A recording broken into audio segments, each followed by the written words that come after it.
ਇਹਦਾ ਪਸੇ ਮੰਜ਼ਰ ਕੀ ਹੈ?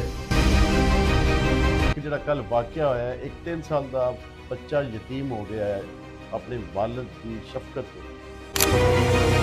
ਕਿਆ ਇਹ ਪਹਿਲੇ ਇਸ ਮਾਮਲੇ ਨੂੰ ਅਦਾਰੇ ਜਿਹੜੇ ਨੇ ਉਹ ਕੰਟਰੋਲ ਨਹੀਂ ਸਨ ਕਰ ਸਕਦੇ?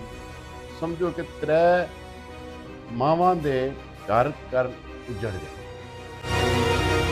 ਔਰ ਮੈਂ ਵਾਅਦਾ ਕਰ ਰਿਹਾ ਕਿ ਇਨਸ਼ਾਅੱਲਾ ਤਾਲਾ ਮੈਂ ਪ੍ਰੀਮਾ ਦੇ ਕਤਲ ਦਾ ਬਦਲਾ ਕਾਨੂੰਨੀ ਤਰੀਕੇ ਨਾਲ ਇਨਸਾਫ ਦੇ ਤਹਿਤ ਇਹਨਾਂ ਸਾਰੇ ਮੁਲਜ਼ਮਾਨ ਨੂੰ ਕਾਫਰੇ ਕਿਰਦਾਰ ਤੱਕ ਪਹੁੰਚਾ ਕੇ ਲਵਾਂਗਾ।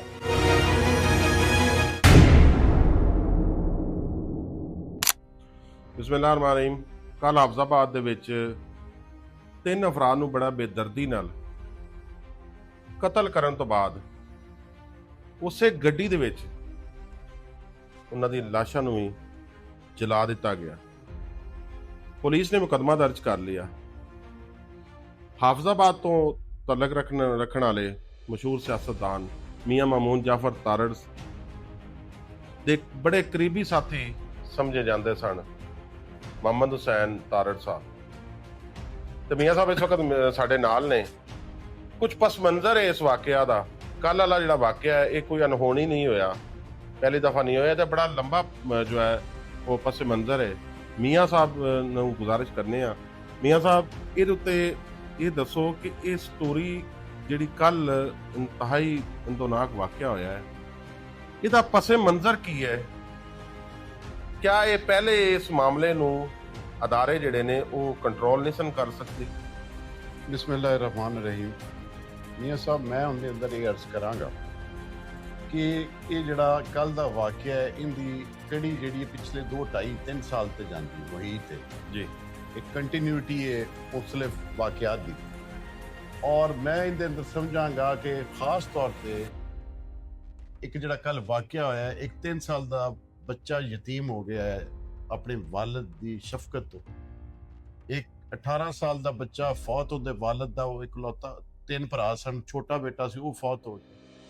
ਤੀਸਰਾ ਇੱਕ ਜਿਹੜਾ ਰਾਏ ਸਾਹਿਬ ਸਨ ਖੁਸ਼ਹਾਲ ਤੋਂ, ਰਾਏ ਮਾਲਕ ਸਾਹਿਬ, ਉਹਨਾਂ ਦਾ ਬੇਟਾ ਜਿਹੜਾ ਕਿ ਫੋਰਸ ਸੀ ਔਰ ਉਹਨਾਂ ਦਾ ਵੱਡਾ ਬੇਟਾ ਸੀ। ਸਮਝੋ ਕਿ 3 ਮਾਵਾਂ ਦੇ ਘਰ ਉਜੜ ਗਏ ਜੀ। ਔਰ ਉਸ ਦੀ ਬੈਕਗਰਾਉਂਡ ਮੈਂ ਸਿਰਫ ਇਹ ਦੱਸਾਂਗਾ ਕਿ ਅੱਜ ਤੋਂ 1.5 ਸਾਲ ਪਹਿਲੋਂ ਜਿਸ ਲਈ ਇੱਕ ਵਕੂਆ ਹੁੰਦਾ ਹੈ ਜਿਹਦੇ ਅੰਦਰ ਇਹ ਮੁਹੰਮਦ ਹੁਸੈਨ ਤਾਰੜ ਸਪੇਨ ਰਹਿੰਦਾ ਹੁੰਦਾ ਹੈ। ਜਿਵੇਂ ਪਿੰਡਾਂ 'ਚ ਬੰਦੇ ਖਾਣ ਪੀਣ ਲੱਗ ਪੈਂਦੇ ਤਾਂ ਉੱਡੇ ਸ਼ਰੀਕ ਵੀ ਪੈਦਾ ਹੋ ਜਾਂਦੇ ਨੇ, ਉੱਡੇ ਹਸਤੀ ਵੀ ਹੋ ਜਾਂਦੇ ਜੀ। ਹੋਰ ਲੰਬੀ ਚੌੜੀ ਉਹਦੀ ਕੋਈ ਮੁਖਾਲਫਤ ਨਹੀਂ ਸੀ, ਉਹਦੇ ਪਣੇਵੇਂ ਦੀ ਪੈ ਸੀ। ਉਸ ਇਹਸਾਨ ਤਾਰੜ ਫੌਤ ਹੋ ਗਿਆ ਜਾਂ ਉਹ ਇੱਕ ਤਰਖਾਨ ਸੀ, ਲੇਕਿਨ ਉਹ ਦੇਵਰ ਨੋਬਡੀ। ਤੇ ਸ਼ਰੀਕ ਇਹ ਸਮਝਦੇ ਸਨ ਕਿ ਮੁਹੰਮਦ ਹੁਸੈਨ ਤਾਰੜ ਚੂੰਕਿ ਉਸ ਟੱਬਰੇ ਵੱਲ ਖਾਂਦਾ ਪੀਂਦਾ ਬਾਹਰ ਹੁੰਦਾ ਤੇ ਇਹਦਾ ਸਿਰ ਲਵੀਏ। ਉਹਦੇ ਵਾਸਤੇ ਪਹਿਲਾਂ ਉਹਨਾਂ ਦਾ ਘਰ ਢਾਇਆ, ਪਿੰਡ ਵਾਲਾ ਵੀ ਹਾਫਜ਼ਾਬਾਦ ਵਾਲਾ ਵੀ। ਜੀ ਬਿਲਕੁਲ। ਉਸ ਜ਼ਮਾਨੇ ਦਾ ਜਿਹੜਾ ਸਾਡਾ ਡੀਪੀਓ ਸੀ, ਅਨਫੋਰਚੂਨੇਟਲੀ ਮੈਂ ਅੱਜ ਤੱਕ ਕਦੀ ਕਿਸੇ ਅਫਸਰ ਨਾਲ ਇਹਦੀ ਗੱਲ ਨਹੀਂ ਕਰਦਾ, ਫੈਸਲ ਗੁਲਜ਼ਾਰ, ਉਹਦੀ ਕਮਜ਼ੋਰੀ ਪਲੱਸ ਸਾਡੇ ਸਿਆਸਤਦਾਨਾਂ ਦੀ ਹੱਡਦਰਮੀ। ਅਸੀਂ ਆਪਣੀ ਸਿਆਸਤ ਵਿੱਚ ਹਰ ਇਸ ਚੀਜ਼ ਨੂੰ ਭੁੱਲ ਜਾਂਦੇ ਹਾਂ ਕਿ ਇਹ ਕਿਸੇ ਦਾ ਘਰ, ਕਿਸੇ ਦਾ ਮਕਾਨ, ਕਿਸੇ ਦੀ ਇੱਜ਼ਤ, ਕਿਸੇ ਦੀ ਜਾਨ ਔਰ ਮਾਲ ਸਾਡੀ ਸਿਆਸਤ ਤੋਂ ਬਹੁਤ ਹੁੰਦਾ। ਮੈਂ ਵੀ ਸਿਆਸਤ ਕਰਨਾ ਧੜੇ ਦਾ ਬੜਾ ਪੱਕਾ ਅੱਲਾ ਦੇ ਫਜ਼ਲ ਨਾਲ, ਲੇਕਿਨ ਮੈਂ ਅੱਜ ਤੱਕ ਕਦੀ ਵੀ ਆਪਣੇ ਧੜੇ ਨੇ ਨਹੀਂ ਆਖਿਆ ਤੁਸੀਂ ਫਲਾਣੇ ਨੂੰ ਕਤਲ ਕਰ ਛੱਡੋ ਜਾਂ ਤੁਸੀਂ ਫਲਾਣੇ ਦਾ ਘਰ ਢਾਹ ਛੱਡੋ। ਲੜਾਈਆਂ ਝਗੜੇ 'ਚ ਆਪਣੇ ਧੜੇ ਨਾਲ ਖਲੋਣਾ ਹੱਕ ਬਣਦਾ ਸਾਰੇ ਸਿਆਸਤਦਾਨ ਕਰਦੇ। ਇਹ ਅਗਰ ਉਸ ਵਕਤ ਇਹ ਸਿਆਸਤਦਾਨ ਜਿਹੜੀ ਉਹਦੀ ਬੈਕਿੰਗ ਉਸ ਮੁੰਡੇ ਦੀ ਕਰ ਰਹੇ ਸਨ, ਇਹ ਨਾ ਕਰਦੇ, ਉਹਦੇ ਜਿਹੜੇ ਰਿਸ਼ਤੇਦਾਰ ਸਨ ਜਿਹੜੇ ਅੱਜ ਕੱਲ ਹਾਈ ਪੋਸਟਾਂ ਤੇ ਬੈਠੇ ਨੇ, ਕੋਈ ਕਸਟਮ ਵਿੱਚ, ਕੋਈ ਪੁਲਿਸ ਵਿੱਚ, ਉਹ ਉਸ ਨੂੰ ਕਵਰ ਨਾ ਦਿੰਦੇ ਤੇ ਅੱਜ ਉਹ ਇੱਕ ਛੋਟਾ ਜੁਰਮ ਤੋਂ ਇੱਕ ਬਹੁਤ ਵੱਡਾ ਜੁਰਮ ਕਰਨ ਤੱਕ ਨਾ ਪਹੁੰਚੇ। ਇਹ ਬਦਕਿਸਮਤੀ ਹੈ ਸਾਡੇ ਜ਼ਿਹਨਾਂ ਦਾ ਮਾਈਂਡਸੈਟ ਦੀ। ਔਰ ਜਿਹੜਾ ਇਹ ਵਾਕਿਆ ਇਹ ਉਦੋਂ ਦੀ ਜ਼ਰੂਰ ਹੈ, ਹੁਣ ਜਿਹੜਾ ਵਾਕਿਆ ਹੈ ਉਹਦੇ ਵਿੱਚ ਮੈਂ ਸਮਝਣਾ ਕਿ ਵਾਪਸ ਆਇਆ, ਉਸ ਬੇਲ ਕਰਾਈ। ਮੁਖਾਲਫੀਨ ਨੇ ਜਾਣ ਕੇ ਬੇਲ ਅਬ ਤਾਰੀਖ ਪਵਾ ਛੱਡਦੇ ਸਨ, ਵਕੀਲ ਨਹੀਂ ਸਨ ਪੇਸ਼ ਕਰਦੇ, ਕਿਉਂਕਿ ਉਹਨਾਂ ਦਾ ਮਕਸਦ ਇਹ ਸੀ ਕਿ ਰੈਕੀ ਕਰਕੇ ਅਸੀਂ ਮੁਹੰਮਦ ਹੁਸੈਨ ਤਾਰੜ ਨੂੰ ਮਾਰੀਏ। ਔਰ ਜਿਸ ਤਰੀਕੇ ਦੀ ਵਾਰਦਾਤ ਕੀਤੀ ਗਈ ਹੈ, ਮੈਂ ਅੱਜ ਆਪਣੇ ਸਿਆਸਤਦਾਨਾਂ ਨੂੰ ਪੁੱਛਣਾ ਕਿ ਤੁਹਾਡੇ ਘਰ ਬੱਚੇ ਨਹੀਂ, ਤੁਹਾਡੇ ਘਰ ਤੁਹਾਡੇ ਮਾਂ ਪਿਓ ਔਲਾਦਾਂ ਸਾਰਿਆਂ ਨੂੰ ਪਿਆਰੀਆਂ ਹੁੰਦੀਆਂ ਨੇ। ਜੋ ਤਰੀਕਾ ਕੀਤਾ ਗਿਆ, ਕੌਣ ਇੱਕ ਦਿਲ ਰੱਖਣ ਵਾਲਾ ਇਨਸਾਨ ਉਸ ਚੀਜ਼ ਨੂੰ ਪਜ਼ੀਰਾਈ ਕਰੇਗਾ? ਔਰ ਦੂਜੇ ਨੰਬਰ ਤੇ ਜਿਹੜੇ ਲੋਕ ਇਹ ਸਮਝਦੇ ਨੇ ਕਿ ਇਹ ਮੁਹੰਮਦ ਹਸਨ ਤਾਰੜ, ਤੁਹਾਨੂੰ ਮੈਂ ਇੱਕ ਗੱਲ ਦੱਸਾਂ, ਮੇਰਾ ਇਹਦਾ ਤਲਕ 1.5-2 ਸਾਲ ਤੋਂ ਪਹਿਲਾਂ ਜੀ ਪ੍ਰੈਕਟੀਕਲੀ ਸਿਆਸੀ ਤੌਰ ਤੇ ਇਹ ਬੁਰਜ਼ਦਾਰਾ ਗਰੁੱਪ ਦਾ ਬੜਾ ਪੁਰਾਣਾ ਸਪੋਰਟਰ ਔਰ ਹਮੇਸ਼ਾ ਇਸਨੇ ਵੋਟ ਬੁਰਜ਼ਦਾਰੇ ਗਰੁੱਪ ਨੂੰ ਦਿੱਤੇ ਸਨ।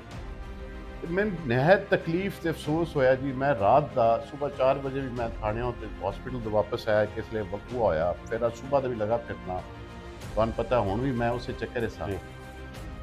ਇਹ ਇੱਕ ਬੰਦਾ ਉਹਦੇ ਸਿਆਸੀ ਤਲਕ ਵਾਲਾ ਪੇੜੇ 'ਚ ਨਹੀਂ ਆਇਆ ਰਾਤ ਦਾ, ਨਾ ਉਹਦੇ ਜਨਾਜ਼ੇ ਤੇ, ਨਾ ਉਹਦੇ ਪੂਰੇ ਤੇ, ਨਾ ਉਹਦੇ ਮੌਕੇ ਤੇ ਜਿਸ ਲਈ ਉਹਦੀ ਮਈਅਤ ਪਈ ਸੀ ਜਲੀ ਹੋਈ, ਨਾ ਉਹਦੇ ਉਹ ਪੁਰਾਣੇ ਤਲਕ ਵਾਲੇ ਜਿਹੜੇ ਲੋਕ ਨੇ ਜਿਹੜੇ ਕਿ ਪਿਓ ਦਾਦਿਓ ਜਿਨ੍ਹਾਂ ਵਾਸਤੇ ਉਹ ਜ਼ਿੰਦਗੀ ਗੁਜ਼ਾਰ ਛੜੀ, ਉਹ ਨਹੀਂ ਆਏ। ਪਰ ਸਿਰਫ ਇੱਕ ਡਰ ਖੌਫ। ਮੀਆਂ ਸਾਹਿਬ ਡਰ ਕਿਸ ਚੀਜ਼ ਦਾ? ਡਰ ਇਹ ਕਿ ਮਤੇ ਅਸੀਂ ਜਾਈਏ ਤੇ ਉਹ ਜਿਹੜੇ ਮੁਖਾਲਿਫ ਨੇ ਹੁੰਦੇ ਉਹ ਸ਼ੂਟਰ ਨਾਲ ਜੇ ਉਸ ਨੂੰ ਮਰਵਾ ਸਕਦੇ ਨੇ, ਸਾਨੂੰ ਨਾ ਮਰਵਾ ਦੇਣ।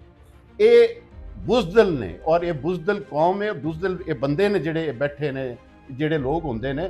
ਮੇਰਾ 1.5 ਸਾਲ ਦਾ ਤਲਕ ਸੀ, ਮੈਂ ਰਾਤ ਦਾ ਸੁੱਤਾ ਨਹੀਂ ਔਰ ਮੈਂ ਦਿਨ ਰਾਤ ਇੱਕ ਪਿਆ ਕਰਨਾ। ਮੈਂ ਉਹਦੇ ਤੁਸੀਂ ਵਾਰਸਾਂ ਪਤਾ ਕਰੋ, ਮੈਂ ਉਹਨਾਂ ਨੇ ਇੱਥੋਂ ਤੱਕ ਆਖਿਆ ਸੀ ਕਿਉਂਕਿ ਉਹ ਯਤੀਮ ਬੱਚਾ ਇੱਕ ਛੋਟਾ ਰਹਿ ਗਿਆ ਸੀ, ਇੱਕ ਉਹਦਾ ਭਰਾ ਹੈ, ਕਿ ਵੀ ਅਗਰ ਮੁਦਈ ਤੁਸੀਂ ਨਹੀਂ ਬਣਨਾ, ਮੈਂ ਆਪ ਸਿਰ ਨਾਲ ਮੁਦਈ ਬਣਾਂਗਾ। ਔਰ ਮੈਂ ਵਾਅਦਾ ਕਰ ਰਿਹਾ ਕਿ ਇਨਸ਼ਾਅੱਲਾ ਤਾਲਾ ਮੈਂ ਤਰੀਮਾਂ ਦੇ ਕਤਲ ਦਾ ਬਦਲਾ ਕਾਨੂੰਨੀ ਤਰੀਕੇ ਨਾਲ ਇਨਸਾਫ ਦੇ ਤਹਿਤ ਇਹਨਾਂ ਸਾਰੇ ਮੁਲਜ਼ਮਾਨ ਨੂੰ ਕੈਫਰੇ ਕਰਤਾਰ ਤੱਕ ਪਹੁੰਚਾ ਕੇ ਲਵਾਂਗਾ।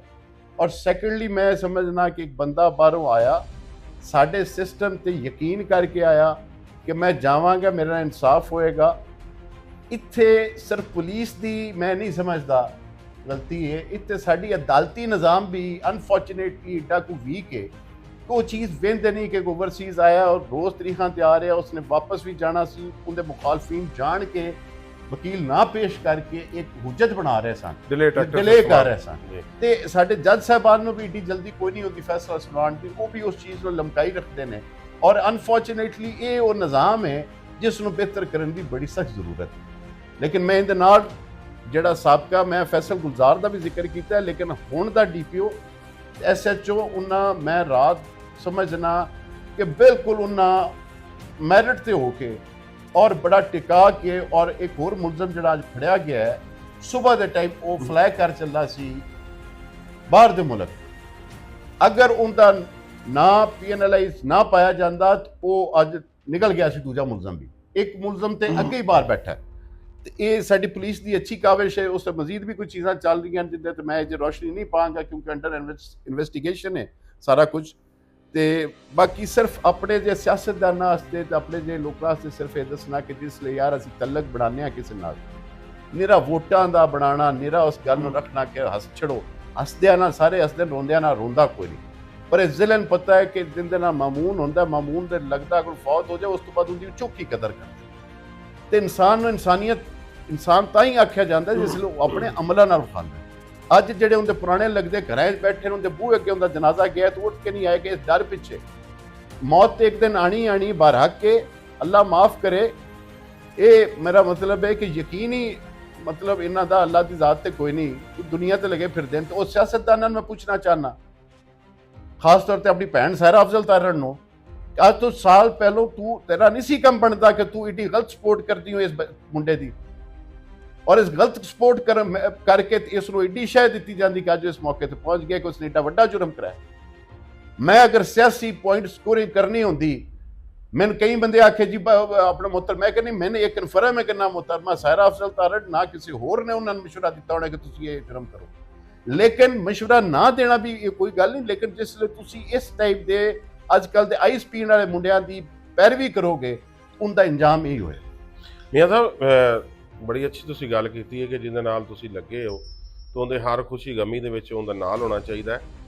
ਇਹ ਜਿਹੜੇ ਮੁਹੰਮਦ ਹਸਨ ਸਾਹਿਬ ਸਨ, ਜਿਹੜੇ ਇਹ ਤੁਹਾਡੇ ਵੋਟਰ ਸਪੋਰਟਰ ਸਨ ਜਾਂ ਤੁਹਾਡਾ ਇਹਨਾਂ ਨਾਲ ਤਲਕ ਸੀ, ਜਿਸ ਤਰ੍ਹਾਂ ਤੁਸੀਂ ਦੱਸਿਆ ਹੈ ਕਿ ਇਹ PTI ਦੇ ਵਰਕਰਸ ਵੋਟਰ ਸਪੋਰਟਰ ਸਨ ਜਾਂ ਬੁਰਜ਼ਦਾਰਾ ਗਰੁੱਪ ਨਾਲ ਇਹਨਾਂ ਦਾ ਤਾਲੁਕ ਸੀ, ਤੁਹਾਡੇ ਨਾਲ ਇਹਨਾਂ ਦਾ ਸਿਆਸਤ ਤੋਂ ਹਟ ਕੇ ਤਾਲੁਕ ਸੀ? ਮੈਂ ਦੱਸਣਾ ਜੀ ਕਿ ਇਹ ਇਸ ਨਾਲ ਇਲੈਕਸ਼ਨ ਵੀ ਨਾ ਉਤਲਾ ਵੋਟ ਮਹਿਦੀ ਹਸਨ ਭੱਟੀ ਨੇ ਦਿੱਤਾ ਹੈ। PTI ਨਹੀਂ, ਮਹਿਦੀ ਹਸਨ ਭੱਟੀ ਦੇ ਸਪੋਰਟਰ ਸਨ, ਪੁਰਾਣਾ ਇਹਨਾਂ ਦਾ ਤਾਲੁਕ ਸੀ ਕੋਈ 40 ਸਾਲ। MPA ਦੀ ਸੀਟ ਤੇ ਨਾ ਮੇਰੇ ਤੇ ਮਿਹਰਬਾਨੀ ਕੀਤੀ ਸੀ, ਤਾਲੁਕ ਮੇਰਾ ਇਹਨਾਂ ਨਾਲ ਵੋਟਾਂ ਦੀ ਵਜ੍ਹਾ ਤੋਂ ਬਣਿਆ ਸੀ। ਲੇਕਿਨ ਉਸ ਤੋਂ ਬਾਅਦ ਜਿਵੇਂ ਮੇਰੀ ਇੱਕ ਟੀਮ ਤੁਸੀਂ ਸਾਰਿਆਂ ਨੂੰ ਮਿਲਦੇ ਹੋ, ਮੇਰੇ ਵਾਸਤੇ ਮੇਰੇ ਉਹ ਭਰਾ ਨੇ, ਮੇਰੀਆਂ ਬਾਹਾਂ ਨੇ, ਮੇਰੇ ਟੱਬਰ ਦਾ ਹਿੱਸਾ ਨੇ। ਮੈਂ ਸਿਆਸਤ ਸਮਝਦਾ ਹੀ ਨਹੀਂ ਹੈ ਕਿ ਮੇਰਾ ਮੈਂ ਵੋਟ ਲੈ ਛੜੇ ਨੇ ਤੂੰ ਕੰਮ ਕਰੇ, ਮੇਰੇ ਵਾਸਤੇ ਮੇਰੇ ਇੰਝ ਹੀ ਲੱਗਦਾ ਕਿ ਮੇਰੀ ਬਾਹ ਲੈ ਗਈ। ਔਰ ਮੈਂ ਸਿਆਸਤ ਨੂੰ ਇੰਜ ਲੈਂਦੇ ਹੀ ਨਹੀਂ।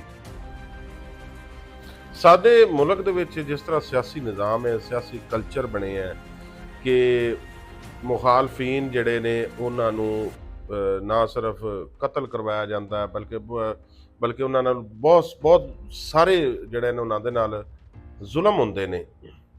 ਸਿਆਸਤ, ਤੁਸੀਂ ਵੀ ਇੱਕ ਸਿਆਸਤਦਾਨ ਹੋ, ਮੈਨੂੰ ਇਹ ਦੱਸੋ ਕਿ ਤੁਸੀਂ ਪਿਛਲੇ ਦੌਰੇ ਹਕੂਮਤ ਵਿੱਚ ਰਹੇ ਹੋ, ਤੁਸੀਂ ਕਿੰਨੇ ਕੁ ਜਰਾਇਮ ਪੇਸ਼ਾ ਲੋਕਾਂ ਦੀ ਸਪੋਰਟ ਕੀਤੀ ਹੈ, ਕਿਤਨੇ ਕੁ ਕਤਲ ਕਰਵਾਏ ਨੇ ਜਾਂ ਕਿਤਨੇ ਕਬਜ਼ੇ ਕਰਵਾਏ ਨੇ, ਕੋਈ ਜ਼ਿਹਨ ਵਿੱਚ ਕੋਈ ਐਸੀ ਚੀਜ਼ ਹੁੰਦੀ? ਲੋ ਜੀ, ਮੈਂ ਤੁਹਾਨੂੰ ਇਹ ਔਨ ਮੈਰਿਟ ਦੱਸਣਾ, ਮੇਰੇ ਜਿਹੜੇ ਦੋਸਤ ਨੇ ਉਹਨਾਂ ਤੋਂ ਕਦੀ ਪੁੱਛਿਆ ਇਹ ਜਿਹੜਾ ਵਾਕਿਆ ਹੋਇਆ ਇਹਦੇ ਵਿੱਚ ਜਿਹੜਾ ਇਹਸਾਨ ਤਾਰੜ ਫੌਤ ਹੋਇਆ, ਜਦੋਂ ਹਾਲਾਂਕਿ ਉਹਦੀਆਂ ਪਹਿਲੋਂ ਉਹਦੀਆਂ ਬੜੀਆਂ ਆਪਣੀਆਂ ਗਲਤੀਆਂ ਸਨ, ਕਤਲ ਹੋਇਆ ਉਹ ਬੜੀਆਂ ਗਲਤੀਆਂ ਹੁੰਦੀਆਂ ਉਹ ਵੀ ਸਨ, ਉਹ ਲੋਕਾਂ ਨੂੰ ਸ਼ਾਇਦ ਦਿਵਾਦਾ, ਲੇਕਿਨ ਕਤਲ ਬਹੁਤ ਵੱਡਾ ਗੁਨਾਹ ਹੈ।